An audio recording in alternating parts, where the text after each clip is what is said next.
Hi, it's Katrina.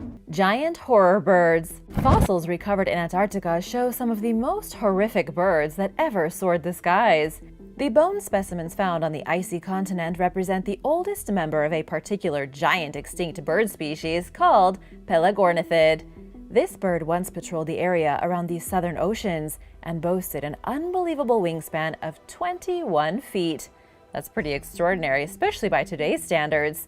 The largest bird alive right now is the wandering albatross, with a wingspan of about 11.5 feet. Unsurprisingly, the extinct Pelagornithid was very similar to the modern albatross, just a lot bigger. This giant bird was widely distributed across the planet for around 60 million years. What's really interesting is that after scientists dated these fossils, they learned the giant albatross came on the scene just 1 million years after the dinosaurs became extinct. Just one little blip in time after the dinos and all their relatives were wiped off the planet, a 21-foot bird started soaring around the sky. According to Peter Klaus from the University of California, Berkeley, the giant albatross went on to be the apex predator of the oceans. For millions of years, with no other major competitors, the Pelagornithid was basically the shark of the skies. It even had bony protrusions in its beak that resembled extremely sharp teeth. They weren't technically teeth, though, and were more like bony shards made of keratin. But still, pretty terrifying. Ancient ruins. NASA's Operation Icebridge in Antarctica involved monitoring changes to polar ice. They use a new system called the Advanced Topographic Laser Altimeter System, or ATLAS for short. This technology is capable of looking underneath the ice to see what's hiding on the ground below. It uses photons to impact the Earth and make a perfect map of what's underneath solid ice. After scanning Antarctica, scientists discovered something that appeared to be a mysterious city, something man-made that's been hidden for thousands of years. The patterns in the photographs clearly show some kind of artificial construction. There even appears to be a pyramid structure hiding beneath the ice. Now, these could all be geological formations found in nature, but to some people, it doesn't really look like it. There are too many straight lines and too many clusters of rectangular shapes that appear to be houses. Plus, it's all under about a mile of solid ice. The only way a settlement could have been built under Antarctica is if it happened hundreds of thousands of years ago, when the continent was still a lush forest. For conspiracy theorists, the implications of all this are clearly quite frightening from a historical standpoint. If there truly is a settlement buried under the ice here, it means there was a civilization that predates humanity living on the continent. It could mean the only reason their settlement remained in Antarctica is because of that mile of thick ice preserving it, while all other traces of this mysterious culture vanished. What do you think about all this? Let me know in the comments below. Humanoid fossils. In the Whitmore mountain range of Antarctica, the fossilized skeletons of extremely small humans were allegedly discovered by researchers looking for dinosaur bones. What they found instead were the fossilized remains of human beings, only about the size of somebody's foot. They appear to be about 12 or 13 inches tall, completely encased in rock. The alleged fossils were then supposedly flown to the National Institute of Ancient Studies in Washington to be analyzed. But the truly unbelievable part is that the researchers guessed the fossils to be 600 million years old. That doesn't really make any sense though, because that was back when jellyfish first appeared on Earth, way before humans. To be honest, the fossils look like fakes. There are no mainstream scientists talking about the bizarre miniature human remains discovered, and what information is out there is extremely vague. Maybe researchers did find some tiny skeletons, but it's doubtful they were 600 million years old. If it's all true, then it means Antarctica was once inhabited by a literal race of shrunken people, or maybe even fairies. Hitler's ice base. There is no proof exactly that Hitler ever built a secret ice base in Antarctica. However, to many, that doesn't mean it's not true. In the late 1930s, the Nazis showed an extreme, almost obsessive interest in the icy continent. They sent a small expedition to survey the northern part of it and claim it for themselves. This was in December of 1938. The Germans were hoping to claim a large part of Antarctica, one that had already been claimed by the Norwegians. It was a total failure, and with everything going on when war broke out, Germany wasn't able to launch any additional expeditions to the south. But here's where things get weird. A man named Ladislas Zabel wrote a detailed account in a local Argentinian newspaper in 1945. He was a Hungarian exile who apparently had some inside information. He claimed that the German U-boat U-530, which arrived at an Argentine naval base on July 10, 1945, had been carrying Hitler and his lover Eva Braun. He said the U-boat had taken Hitler to the secret base that his team had built back in 1938 in Antarctica. And so Hitler supposedly spent his final days isolated with Eva Braun in a makeshift shack in Antarctica. There is no other proof of this except a rumor. Nobody has found the remains of Hitler's supposed ice base. But you just never know what's out there hiding under the ice. What do you think about this theory? Let me know your thoughts in the comments. Ancient bones. It was in 1985 that a very interesting skull was discovered on Yamana Beach in Antarctica's South Shetland Islands. It wasn't the skull of a dinosaur or of some creepy Antarctic monster. Rather, it belonged to an indigenous woman who had lived in southern Chile and died in her early 20s.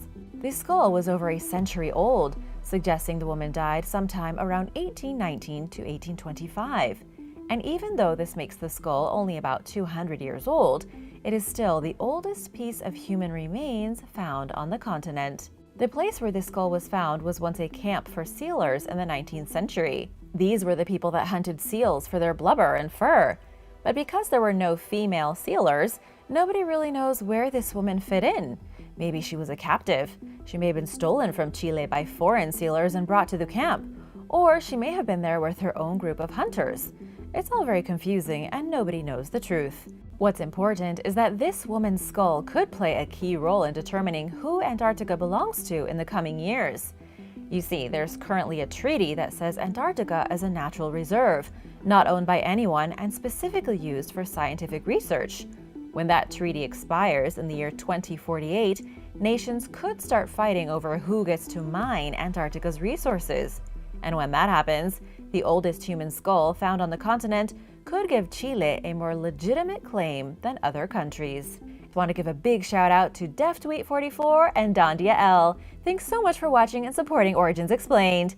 If you are new here, welcome, and be sure to subscribe for more videos about amazing discoveries. The HMS Endurance. Antarctic explorers have finally discovered the HMS Endurance, hiding 2 miles beneath the surface of the ocean. The discovery of the lost vessel has been called the most challenging shipwreck search ever conducted. If you don't know too much about the HMS Endurance, let me give you a quick recap. The expedition was headed by Sir Ernest Shackleton in 1915 to explore Antarctica. But once it got trapped in pack ice in the Weddell Sea, the ship broke apart and sank.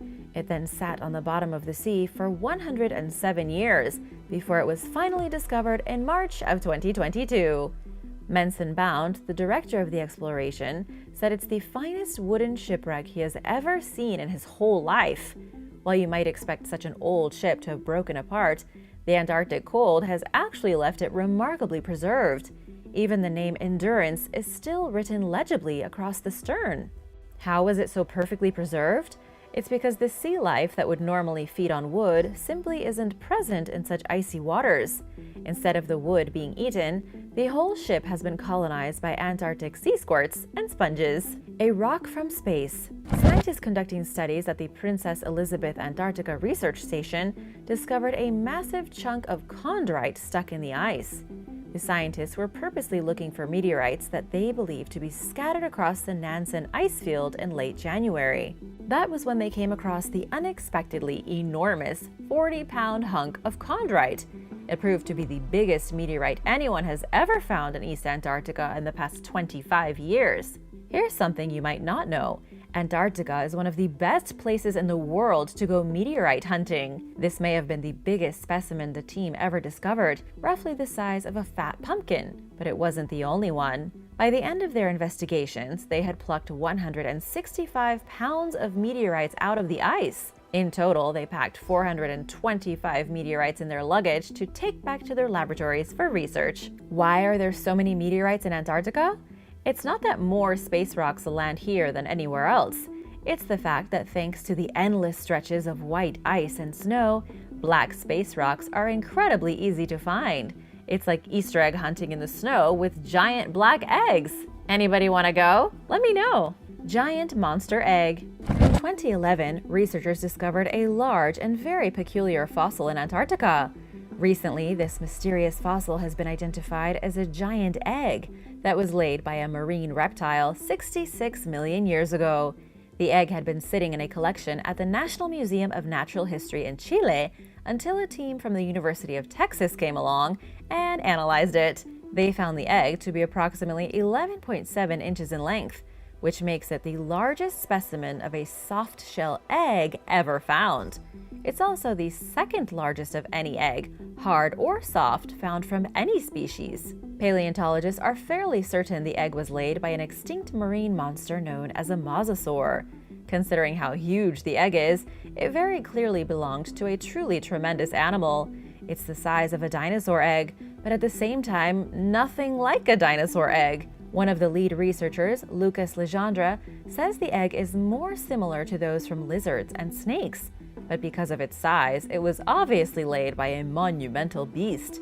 The egg is bigger than most human heads, whereas even the biggest reptile eggs these days would be able to fit in the palm of a person's hand. Scientists haven't been able to 100% verify what kind of animal laid the egg, but all we know is that it was huge, and it was probably a sea monster. Nesting fish. About 1,500 feet beneath the ice in Antarctica is the Weddell Sea, one of the coldest bodies of water on the entire planet. It's located between the Antarctic Peninsula and the main bulk of the continent. It's a pretty cold place, but not completely devoid of life. Deep-sea biologist Atun Purser and his colleagues recently stumbled across the largest nesting fish colony ever seen by human eyes. These researchers found what is essentially a natural fish nursery, but bigger than anything you could imagine. They identified about 60 million active icefish nests spread across an area the size of Orlando, Florida. This is an amazing discovery for a handful of reasons. First of all, researchers have only ever come across a handful of icefish nests at one time, never more than a few dozen. Up until now, nobody even knew the impact of the Antarctic icefish on the food web. They were just kind of a mystery. They were icy-veined fish that live in the coldest part of the world. Now we know they've been kept safe by the ice above them, which acts like a shield against fishermen. It really makes you wonder what the rest of the ocean would have looked like before mass fishing and whale hunts became a thing, when the entire sea was bursting with all kinds of life. The Loch Ness Monster. In 2019, yet another shocking fossil was discovered in Antarctica. This one is quite a bit different from the terrifying bird I told you about earlier. Scientists believe it could represent the real-life Loch Ness Monster, the biggest sea dinosaur that ever lived. The fossil is approximately 70 million years old, the petrified remains of an elasmosaur that could have weighed upwards of 15 tons. It's called the real Loch Ness Monster because of the myths that say Nessie is really just a long-necked plesiosaur that somehow managed to stay alive for millions of years. Plesiosaurs were once diverse marine reptiles with long necks and flat paddle-like flippers. Some say they looked like huge manatees with long giraffe necks and heads like snakes. And the elasmosaur was the biggest among all of them, a true sea monster. It does make sense that an elasmosaur fossil would be found in Antarctica. They dominated all the oceans of the world during the Cretaceous period, up until they went extinct. Sadly, or maybe not sadly, they did go extinct over 65 million years ago. And because of this, coupled with the fact that Loch Ness is only technically 10,000 years old, it's doubtful there is an elasmosaur living in the Loch. And for those wondering, there is almost definitely no elasmosaur hiding in Antarctica. Anunnaki Aliens. Many conspiracy theorists believe that shape-shifting alien reptiles have infiltrated the human population with sinister plans to enslave us. These alleged ill-intending aliens are called the Anunnaki. They hide in plain sight, mingling with powerful politicians and other elite members of society. BBC sports reporter David Icke claims these Anunnaki, or the reptiles, have controlled humankind since ancient times. They count among their number Queen Elizabeth, George W. Bush, Henry Kissinger, Bill and Hillary Clinton, and Bob Hope. David further claims that the lizards are behind secret societies like the Freemasons and the Illuminati. Some even believe that the Anunnaki arrived on Earth around 200,000 years ago, and created humans as a slave race to mine gold.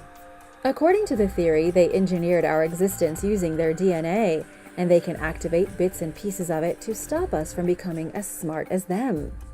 The Anunnaki allegedly brought sophisticated technology here and passed it on to the people they created, making ancient societies more advanced than modern humans.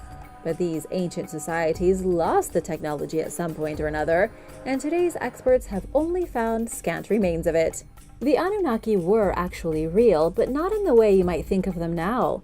The Anunnaki were actually gods of the ancient Sumerians, Akkadians, Assyrians, and Babylonians. They believed that the Anunnaki passed judgment on the human race. They were heavenly beings that shaped the destiny of early society. In recent years, things have changed. There are rumors circulating online about the discovery of the intact body of an Anunnaki king. A team of workers in Iran reportedly found the unusually well-preserved remains while digging a foundation for a home, when they stumbled upon a mausoleum containing 3 coffins. Archaeologists allegedly determined that the site was part of a city dating back sometime between 10,000 and 12,000 years ago. But Iranian authorities dispute these claims and say that the remains are 850 years old. While the Anunnaki were actually very important ancient gods, for some reason many people now believe they were much more than that. And the reason the Sumerians and Babylonians were so clever and advanced was because they had outside help. Vatican Secret Archives. Recently renamed the Vatican Apostolic Archives, the Vatican Secret Archives contains millions of documents covering a 12th century time span, which were officially classified as secret until last year. The facility itself, which was established during the 16th century, hasn't operated secretly in quite some time, but it's also not open to just anyone. Vatican officials allow qualified researchers into the secret archives after a thorough vetting process. They have access to documents that aren't available to the public, including the Chinon parchment, which details the trial minutes against the Knights Templar and reveals that Pope Clement V absolved the group of heresy in 1308. The secret archives also house Pope Leo X's papal bull excommunicating Martin Luther, the founder of Protestantism, not Martin Luther King Jr. Martin Luther was famously excommunicated from the Catholic Church and caused quite the ruckus. It's home to countless other historical documents, which are kept in the facility's 53 miles of shelving and in its underground vault, known as the Bunker. Over time, the secret archives are becoming less secretive.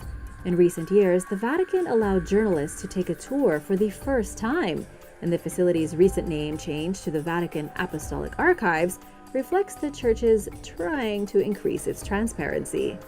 Man in the Iron Mask. It's rare for someone to go down in history with no one knowing their real identity, but it has happened. Take, for example, the unidentified 17th century prisoner known as the Man in the Iron Mask. Authorities held him in various French prisons over a more than 30-year period after being arrested in 1669. The man wore a black velvet mask over his face until his dying day in 1703, leaving his identity a mystery. People have been trying to figure out who the Man in the Mask was since his imprisonment. Writer Alexander Dumas and the renowned philosopher Voltaire theorized he was the twin brother of Louis XIV, but scholars have since debunked this claim. Most modern-day experts agree that the prisoner's name was Eustache d'Alger, according to historian Paul Sonnino. He was a valet, but it's unclear whose valet he was, and why officials kept him under such tight watch for over 30 years. After extensively examining historical records, Sonnino claimed in 2017 that d'Alger was the valet for the treasure of a wealthy and high-ranking church official named Cardinal Mazarin. Evidence suggests that Mazarin may have accumulated some of his vast fortunes by swindling English royalty. Sonnino believes the treasurer caught on to Mazarin's dirty deeds and that d'Alger slipped up and mentioned it to the wrong person, resulting in his lifelong imprisonment along with threats of execution if he ever disclosed his identity. China's Spy Museum. The Jiangsu National Security Education Exhibition Hall, better known as China's Spy Museum, opened in 2009. Los Angeles Times special correspondent Violet Law described the site as a propaganda showcase featuring weapons disguised as lipstick and cigarettes, as well as listening devices and containers for concealing secret documents, such as hollowed-out coins. China has reportedly dedicated the Spy Museum's second floor to countries it perceives as security threats, including Japan, Taiwan, South Korea, and Vietnam. There is also a section devoted only to the U.S. Central Intelligence Agency, or the CIA. China's lawmakers have dedicated the museum's biggest display to groups who are domestic threats in China, including Tibetans, Uyghurs, and followers of the outlawed Falun Gong spiritual practice. The government allowed only Chinese citizens inside the Spy Museum until relatively recently. Shortly after its grand opening, a spokesperson announced the museum did not want to expose, in their words, such sensitive spy information to foreigners. What else do you think is on display there? Let me know in the comments below, and be sure to subscribe if you haven't already. The Grand Grimoire. A grimoire is a magic textbook that contains instructions on how to create ritualistic objects and perform spells. One of the most disturbing medieval manuscripts is called the Grand Grimoire, also known as the Red Dragon or the Gospel of Satan. Rumored to be written in the 16th century, the writers dedicated the book to black magic, and it contained directions for summoning demons. Vatican authorities reportedly housed the original copy in the Vatican secret archives. For this reason, researchers can only trace the Grand Grimoire to the 19th century, when publishers created a new edition in France. According to legend, the authors wrote the original version in either Aramaic or Hebrew. Someone allegedly discovered it in 1750 in the Tomb of Solomon, although no one has ever verified the book's connection to the biblical king. Many believe that the Grand Grimoire is one of the most potent occult textbooks ever written. Someone named Honorius of Thebes, who experienced satanic possession firsthand, supposedly wrote it. The book contains 4 parts, including descriptions of demons, an account of how Satan corrupts newly elected popes over time, and instructions for summoning Lucifer himself. While some scholars believe the authors wrote the original Grand Grimoire during the 1800s, nobody has ever disproved the existence of an earlier copy being secretly tucked away at the Vatican. But the average person has no way of knowing, since we're not privy to that information. Mount Athos. For over 1,000 years, Russian Orthodox monks have lived in the monasteries at Mount Athos in northeastern Greece, where the monks strictly banned women from visiting. Described by The Guardian as the spiritual capital of the Orthodox Christian world, the site houses 20 monasteries that house around 2,000 monks. Some monks even choose to live in solitude outside the monasteries. Monks spend most of their daily lives praying, similar to how the monks who arrived during the 9th century passed their time. Services run for as long as 6 hours, but the monks continue to pray even when they are working, eating, and engaging in other activities. They go about their day silently, meditating on their connection with God. Monks who choose a mostly isolated existence live in small communities called skeets. Those who want no contact with the outside world live in the cliffside skeet of Carulia, where individual cells sit hundreds of feet above the water. People in a nearby community deliver the monks food and other supplies to them in a basket on a pulley, ensuring the continuation of their preferred distance from the rest of humanity. The monks ban female humans and animals alike from stepping foot onto Mount Athos, and they don't allow women within 500 meters of the coast. Leaders implemented this policy to maintain celibacy among the monks. It's said that the Virgin Mary visited Mount Athos when her ship blew off course while en route to Cyprus, and that she prayed to Jesus to receive the site as her own. It's Mary alone who represents women at Mount Athos. Women have gone to Mount Athos before, despite the ban. When the site granted sanctuaries to peasant livestock during the Greek Civil War from 1946 to 1949, a group of marauding women invaded in pursuit of the flocks. Then, in 1953, a Greek woman named Maria Pomenidou went there dressed as a man, causing the country's government to legislate the ban against women at Mount Athos. And in 2008, Ukrainian human traffickers dropped 4 Moldovan women off there, and the monks forgave their presence because of the extenuating circumstances. If you want to visit Mount Athos and you're a man, you must submit your passports to the Mount Athos Pilgrims Bureau. You can stay there for about 3 days. Taj Mahal Basement. Shah Jahan was the fifth Mughal emperor of India. During his rule from 1628 to 1658, he brought the empire to its peak, ushering in the golden age of Mughal architecture with the commission of breathtaking monuments. His most famous building, the Taj Mahal, sits on a 42-acre plot in the modern-day Indian city of Agra. Workers built it in 1632 in honor of Shah Jahan's beloved wife Mumtaz, and is the couple's ultimate resting place. Officials keep their tombs in a locked chamber in the basement, and it's typically off-limits to visitors. There are 2 replica burials on public display on the building's first floor. Another theory proposes that Shah Jahan wanted to preserve the dead body of his wife, so he buried her according to the Unani techniques, as a mummy. A researcher named Armanul Haq, curator at the Museum of History, claimed that the Shah did indeed have her mummified. Visitors had a rare opportunity to see the real tombs firsthand on Shah Jahan's birthday in 2018. They were disappointed to find the burials in a deplorable state, blackened from years of neglect, and called on the government to restore them and make them accessible to the public. Allowing visitors to see the graves regularly would hold the authorities to higher standards to maintain them. Officials were cryptic in their response to the outrage, but this is nothing new. People have voiced many concerns about the Taj Mahal, only to be more or less stonewalled by the government. Many suspect that laborers built the monument on the site of a former Hindu temple, and that the basement contains Hindu artifacts and artwork. In 2019, Parliament member Subramanian Swamy claimed officials had these objects removed from the property years earlier. He also said that he had documentation proving that the Shah had the Taj Mahal built on stolen Hindu property. It's also believed that there may be 22 secret rooms beneath the building, but if they exist, only a privileged few know about them or what's inside, and these few are keeping quiet. Superconducting Super Collider. Nicknamed the Desertron, the Superconducting Super Collider, or SSC, was supposed to be the world's biggest and most energetic particle accelerator. If this vision had ever materialized, the result would have been a massive structure measuring over 54 miles in circumference. But things didn't exactly go as planned. The project came to an abrupt halt just 2 years after construction began in 1991. By then, the project had cost over $2 billion, yet construction crews had built only 14 miles of the tunnel.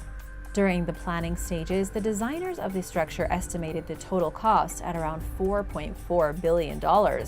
Investors began losing confidence in 1993, when projected costs skyrocketed to over $8 billion.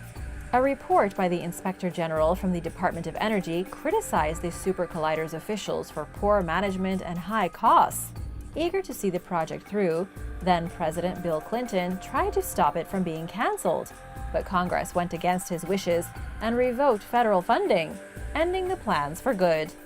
The property changed hands several times over the following years. In the meantime, officials flooded some tunnels to keep stability, while they locked up others and left them as is. The site soon became a hotspot for criminals, partygoers, and other trespassers. Today, the property is home to an oil field product manufacturer, and it's strictly off-limits to outsiders. The Super Collider could have been a legendary project had it not failed. The US has yet to advance the way it once did in the realm of physics. But worse than that, the once prominent field of efficient energy production in the US has stopped daring to dream big. No matter what the future holds for high-energy physics in the US and the rest of the world, the imposing creation that could have been the superconducting Super Collider will not be forgotten. Poveglia. In northern Italy's Venetian lagoon, less than a half-mile from Venice, Poveglia is a small island that first appeared on the historical record during the 5th century. It remained inhabited until 1379, when its residents fled warfare. Then, starting in 1776, the government used Poveglia as a quarantine station for plague victims and sufferers of other diseases before becoming a mental hospital in 1992. The island has been vacant since the insane asylum closed in 1968, despite efforts in recent years to lease it as a luxury vacation spot. Rumors claim that as much as half the soil on Poveglia contains human remains, left behind by over 160,000 sick people who died there. Archaeologists have found mass graves containing the remains of thousands of plague victims on nearby islands, but archaeologists have yet to investigate Poveglia itself. Why is that? According to legend, a doctor who worked at the mental hospital in Poveglia tortured and killed patients before butchering them. While these claims remain unsubstantiated, the remains of the hospital are still there, slowly being reclaimed by nature. Many paranormal enthusiasts believe ghosts haunt Poveglia, but the island currently remains off-limits to visitors, and there is no word on if or when it will open up to tourism. For now, those who are curious about the supernatural can visit the nearby island of San Servolo, where the remains of an insane asylum are preserved as a museum. The Lost Golden City. 300 miles south of Cairo on the banks of the Nile River, there lies the city of Luxor. Not far away is the legendary Valley of the Kings, the very place where archaeologists discovered the tomb of King Tut a century ago. But when they found the tomb of the young King Tut, archaeologists were a little confused because they couldn't find a mortuary temple that they believed should have been nearby, a place where priests and relatives of the ruler could leave their gifts and tributes. Recently, Egyptologist Zahi Hawass went looking for this lost mortuary temple. What he found instead was a lost golden city. His team started looking in the area around Luxor, where Tut's successors had their own mortuary temples built. That was when they stumbled upon the remains of an ancient metropolis. Just weeks after the dig started, they began uncovering mud bricks stamped with the name of Pharaoh Amenhotep III. This allowed the researchers to date the city to 3,400 years ago. They must have established it during the rule of Amenhotep III between 1391 and 1353 BC. Hawass named it the Golden City because it was founded during the Golden Age of Egypt, when the Egyptians were at their best. This was a time of great prosperity, fantastic military might, and relative peace inside the kingdom. Amenhotep III had one of the easiest rules of any Egyptian pharaoh. He wasn't at war once, and sat on the throne for 40 years while Egypt's economy grew larger and larger. The Mouth of Truth. The Mouth of Truth is one of the more bizarre artifacts discovered in Italy, which dates back to the days of the Romans. They used the Mouth of Truth as a lie detector test in the 1st century AD. Instead of hooking electrodes up to keep watch on someone's vitals, they invited them to stick their hand into the Mouth of Truth. If a person stuck their hand between the jaws of this stone head, they had no choice but to speak the truth. If they lied, they believed the mouth would bite off their hand. It was a pretty good scare tactic, especially because the enormous head looks like it wouldn't mind biting off a couple of hands. But nobody knows where this bizarre thing came from. It's a tall stone disc carved with an angry human face in its center, with hollow, lifeless eyes and a huge, gaping mouth. It looks like an oversized medallion or giant evil coin. And even though they used it as a lie detector in the Middle Ages in actual court proceedings, some say the original purpose of the Mouth of Truth wasn't as exciting. It may have been a well cover, a piece of decoration for a fountain, the lid for an access hole, or the face of a pagan god. The truth was lost ages ago. The people who used it at trials in the Middle Ages probably didn't even know what it was originally used for. The oldest shipwreck. Archaeologists have discovered what they think could be the oldest intact shipwreck in the entire world. They found this mysterious shipwreck sitting at the bottom of the Black Sea, right off the coast of Bulgaria. It's over 60 feet long and was likely sitting undisturbed for 2,400 years at a depth of over 6,000 feet. Yet, despite its age, the ship is in fabulous condition. Its mast, rudders, and even its rowing benches are still complete, as if the sea had never damaged them. The entire ship looks like it floated gently to the bottom of the sea and then sat there without decaying. This is actually possible because of the low levels of oxygen in the Black Sea as compared to other bodies of water where ancient ships sailed, like the Mediterranean. The ship was likely Greek, as it looks quite similar to the ships painted on Greek wine vases 2,000 years ago. Professor John Adams from Black Sea Maritime Archaeology says such an amazing discovery could change our understanding of shipbuilding in the ancient world. Bringing it all the way back to the surface to study is going to be a hard task. They've only been able to take small pieces of it away for testing at one time. We still don't know who it belonged to, or even what it was doing in the Black Sea, or how it sunk. Prehistoric Children's Art. A new study has revealed that 25% of prehistoric rock art around the world could be nothing but children's doodles. What archaeologists thought of as the complex paintings of adult artists could have just been kids messing around with pigments. This study analyzed 750 hand stencils from across Western Europe, including countries like Spain and France. Throughout the study, researchers saw that at least 25% of all the paintings were made by children, either young kids or even infants. According to Diego Garate with the Cantabria International Institute of Prehistoric Research, the point of the study was to get a better look at the motivators behind the artwork. This means researchers wanted to know not what the art represents, but why it was being made in the first place, and by who.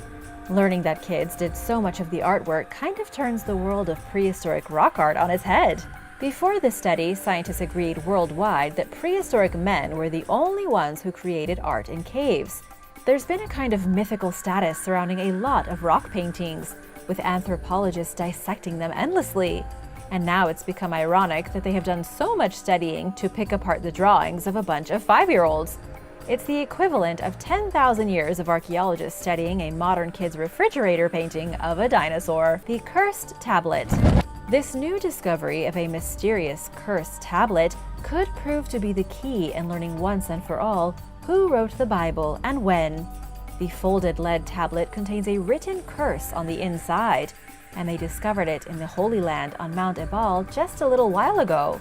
Scientists have dated the tablet back to around 1200 BC and has the name Yahweh on it, which was the name for God given by the Hebrew people. What's interesting about the tablet is that it proves over 3,200 years ago, when the Israelites entered the Holy Land, they were already literate. It means they would have been able to document biblical events as they happened in real time. This is one of the most mysterious, unanswered questions about the Bible. Some people claim the Bible was written as things were happening, but historians believe it was written centuries later by people retelling versions of events. The discovery of this tablet, the first evidence of Hebrew writing before the alleged birth of Christ, means they could have written the Bible much earlier than previously thought. As for what's written on the tablet, it says, "You have been cursed by the God Yahweh, and you will surely die." It's all very mysterious, and its implications are far-reaching. Just because there was Hebrew script 3,200 years ago doesn't mean they wrote the Bible as an ancient documentary. Hopefully, this scary ancient curse will help shed some light on the matter. New Sakara tombs. Scientists have discovered a new collection of mysterious tombs in Sakara, Egypt. They found approximately 5 ancient pharaonic tombs at the archaeological site, and it was revealed to the public in March 2022. The discovery is thanks to an Egyptian archaeological mission digging near the pyramid of King Merenre I. The tombs are from 4,000 years ago, each one decorated in immaculately preserved paintings. They also discovered other burials and interesting archaeological finds hidden deeper in the cemetery. What's pretty cool is that the archaeologists have been able to identify the people in every single tomb. This first tomb belonged to someone named Eri, a senior statesman. The next tomb belonged to the wife of somebody named Yaret. The third belonged to a priest called Pepi Nefani. Then we had a priestess of the goddess Hathor named Peti, and a man called Henu, who had several impressive titles. One of his titles was Overseer, another was Supervisor of the Royal House, and he was also Mayor and Hereditary Prince and Supervisor of the Orchard. It's unclear what exactly all of these titles mean, but you get the point. The Super Quake. 3,800 years ago, a devastating earthquake struck northern Chile and wreaked havoc on the coastal populations. According to a new study, the superquake was so devastating it took 1,000 years for the displaced coastal people to return to the shoreline. Just think about that for a second. The quake, which was probably around magnitude 9.5, decimated the coastline so effectively that it scared people from returning to the water's edge for 1,000 years. That may not seem like a long time, but in human history, it's a really long time. The superquake generated such a powerful tsunami that it hurled boulders hundreds of feet inland all the way to New Zealand. an entire ocean away from the center of the earthquake. They made the discovery thanks to physical evidence in Chile's Atacama Desert. Tsunami specialist James Goff with the University of New South Wales says he and his team found evidence of marine sediments extremely far inland, which would have only been possible via an earthquake and tsunami. The quake was almost definitely the result of the Nazca and South American tectonic plates rubbing together. It's the same thing that caused the 1960 Valdivia earthquake in Chile, the most powerful earthquake recorded in modern times. As for the whole human habitation thing, that comes from physical evidence as well. There are remains of human habitation dating back 3,800 years on the coastline, but there is a massive gap of a full millennium before they built any more settlements. Researchers believe the local population, at least those who survived, spread stories of the destruction. Then everyone stayed away for as long as those stories were being told. Ancient sacred pool. On an island in Sicily, researchers have come across an ancient sacred pool that was once lined with mysterious temples and altars. The sacred pool reflected starlight from specific constellations, creating the perfect atmosphere for strange, mysterious pagan rituals over 2,500 years ago. It's interesting because until recently, they believed this pool to be an artificial harbor built by the military during the days of the ancient Phoenicians. But archaeologists recently did some excavations here, and they realized it has nothing to do with the military at all. It was actually a sanctuary, with the pool being the centerpiece of an enormous complex of temples and altars dedicated to different deities. It was the Phoenicians who built the pool in 550 BC as the heart of a new religious compound. This is according to Lorenzo Nigro from the Sapienza University of Rome. The religious complex is on a small island called Motia, off the western coast of Sicily. They inhabited it since the Bronze Age because of easy fishing and access to both freshwater and saltwater. Then, in the 8th century BC, the Phoenicians showed up and started mingling with the locals. They brought their Phoenician culture to the island, absorbed the original island inhabitants into their own civilization, and in 100 years, the entire island had changed. It became a bustling port city with a vast trade network stretching across the Mediterranean. This brought the island into conflict with Carthage. In the 6th century, they destroyed Motia. Sumerian Riverboat. In Iraq, archaeologists recently unearthed an ancient Sumerian riverboat. They discovered it in 2018 in the old city of Uruk. For those who don't know, Uruk was the first actual city in the world. It was originally founded in 5000 BC when two smaller settlements merged, and it became the very first major metropolis. It was the birthplace of the first writing system and home of the legendary god king Gilgamesh. 5,000 years ago, Uruk had a population of at least 40,000 residents. What made the city truly unique is that outside its main fortified walls, there were communities of farmers, manufacturing workshops, and suburbs sprawling off into the lands. But another cool fact about Uruk is that they filled it with a network of canals. One of the fundamental ways of getting around in the ancient city was by using riverboats. And that's where this new discovery comes in. They built the riverboat right around the time that Uruk declined, circa 2000 BC. Researchers discovered the boat under what is today a flat desert on the outskirts of the city. There is nothing even left to suggest it was once a neighborhood, or even that there had been water here. That's how dramatically the landscape has changed, swallowing the city and burying the river channels. Prehistoric Miami.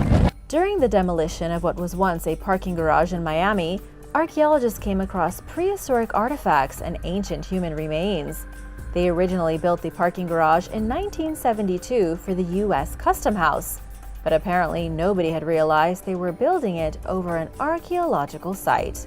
Fast forward nearly 50 years, they demolished the parking garage with plans to put up 3 towers 82 stories tall and a baywalk. Swanky apartment buildings. Nobody expected to find actual Native American artifacts, never mind the remains of a Native American person. And yet archaeologists say this shouldn't come as a surprise. Because the construction project is at the mouth of the Miami River, people should expect there to be ancient remnants of something, either the bones of a settlement or the bones of buried people. The entire area around the mouth of the Miami River is one big archaeological zone. They should consider all of downtown Miami an archaeological zone, according to experts. The Tequesta culture once dominated the entire place, but they bulldozed and built over most of their history. We know little information about the remains that were found, and while archaeologists have put in a request to do additional digging before construction continues, we don't know if they've accepted their requests. A lot of money is riding on the buildings going up, so chances are we won't see too much more about additional archaeological finds here in the future. What do you think? Let me know in the comments below. And thanks for watching! Remember to subscribe if you haven't already, and I'll see you next time for more amazing discoveries. Bye!